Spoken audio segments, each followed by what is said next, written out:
السلام عليكم، مرحبا بكم. اليوم فيديو جديد. بغيت نشد معكم واحد ليكيش مقادير بسيطه.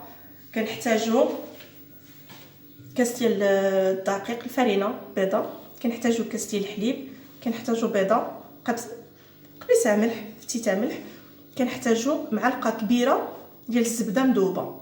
ندوزو ان شاء الله بطريقه. نديرو بيضه، نديرو حليب، نديرو شويه ملح، نضيفو الزبده،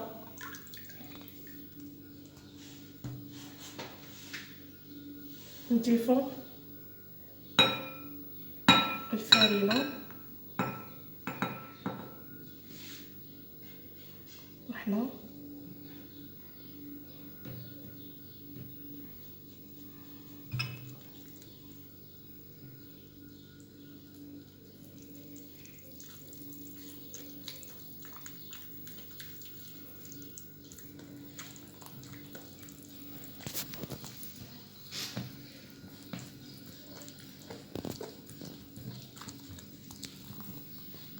نزيدو شويه ديال الفرينه، حيت قبيله درت كاس ديال الفرينه جاتني العجينه عاد شويه خاصها الفرينه كتبقى على حسب كل فرينه والكاليتي ديالها. كاينه فرينه اللي كتشرب، كاينه الفرينه اللي ما كتشربش.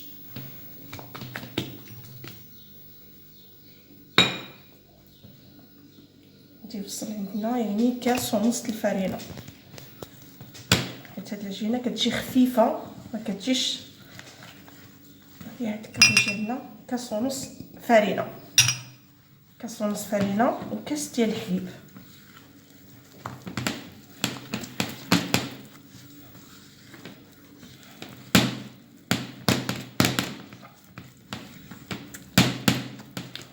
كتجي خفيفه.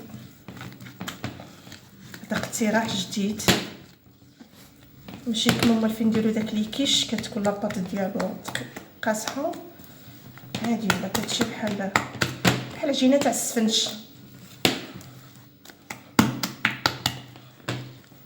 شوف كيفاش كتجي.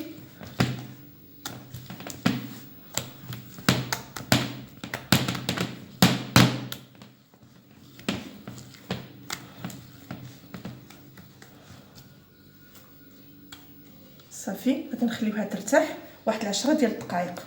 غادي ندوزو للطريقه ديال تحضير الحشوه.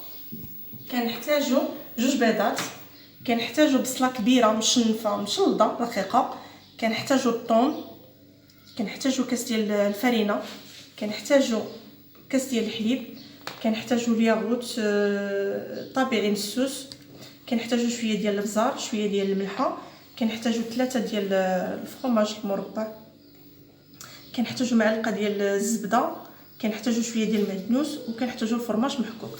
دابا غادي ندوزو للطريقه ديال التحضير.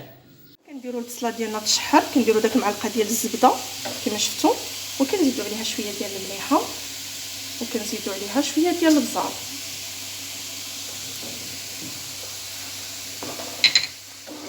صافي كنبقاو حتى كنتسناو على البصله ديالنا تشحر. ها هي البصله ديالنا تحمرت، شوف كما كتشوفوا كتجي اللون ديالها الدوغي. صافي غادي نكملوا الطريقه ديالنا.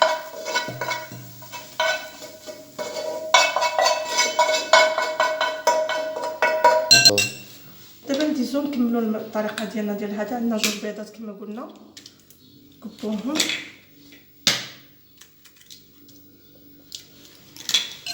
جوج بيضات نحطوهم فوق البصله.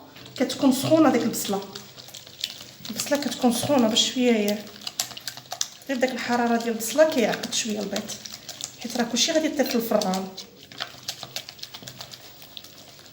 صافي كنزيدو 3 ديال الفرماجات، كنزيدو كاس ديال الحليب، وحنا كنخلطو.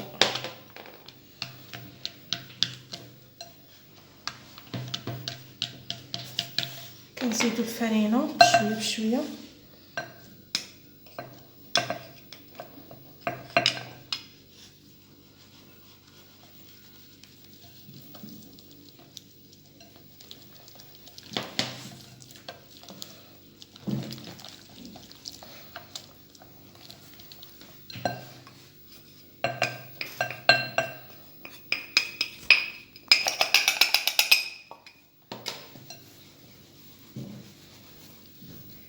حنا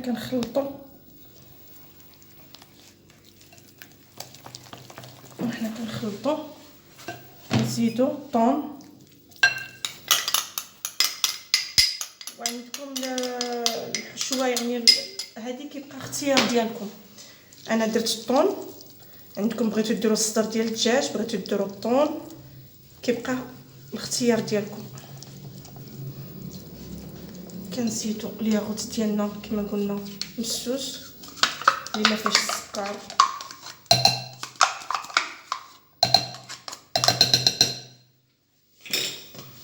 كنخلطوا كاع الحشوه ندمج. ثقوا بيا كتجي زوينه بزاف، بنينه بنينه بنينه، تستحق التجربه. وجربوها ان شاء الله غادي تعجبكم.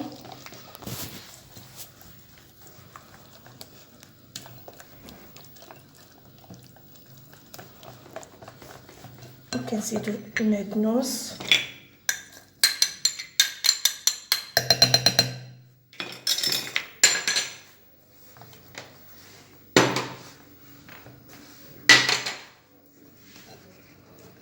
ها هي الحشوه كيفاش كتجي، راه تبان لكم في الكاميرا مزيان.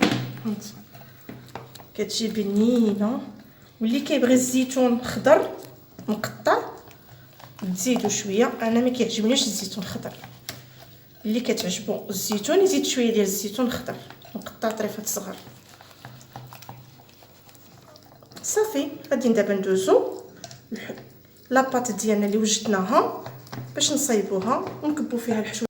هذه هي العجينه ديالنا، لاباط ديالنا اللي وجدناها. شوف كنديروا يدينا شويه ديال الزيت باش ما كتلصق لكمش في يديكم. ها هي كيفاش كتجي. وهذا الاناء، هذا الاناء ديالنا درنا فيه شويه ديال الزبده وشويه ديال الفرينه كما الطريقه اللي كنديروا فيها مثلا المادلين. صافي وغادي نحطوا لاباط ديالنا كما قلت لكم شويه ديال الزيت في يديكم باش ما صافي. كنلبسوا العجينه ديالنا هي كتجي خفيفه بهذه الطريقه. كنشدوا الخليط ديالنا غادي نكبوه في لاباط ديالنا كامل.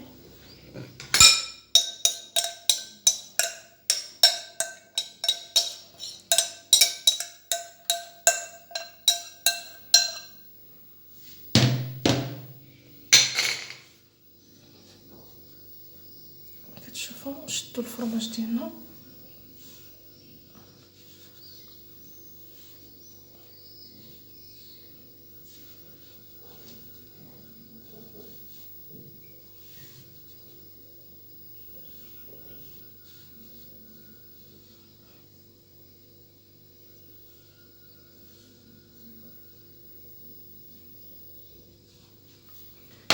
صافي. غادي نديروا لي كيش ديالنا ان شاء الله في الفران ومن يطيب ان شاء الله نشوفوا. وجد لي كيش ديالنا، ها هو الشكل النهائي ديالو كما كتشوفوا.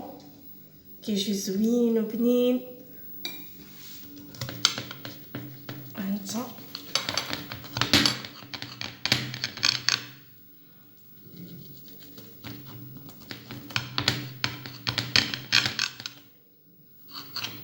ها الشكل النهائي ديالو مزيان. هذا هو الشكل النهائي ديالو. شوف اش كيجي، كيجي زوين وبنين. نتمنوا تجربوه ومرحبا بكم. وما تنساوش ديروا لي ابوني، دعموني بجيم وبالصحه والراحه.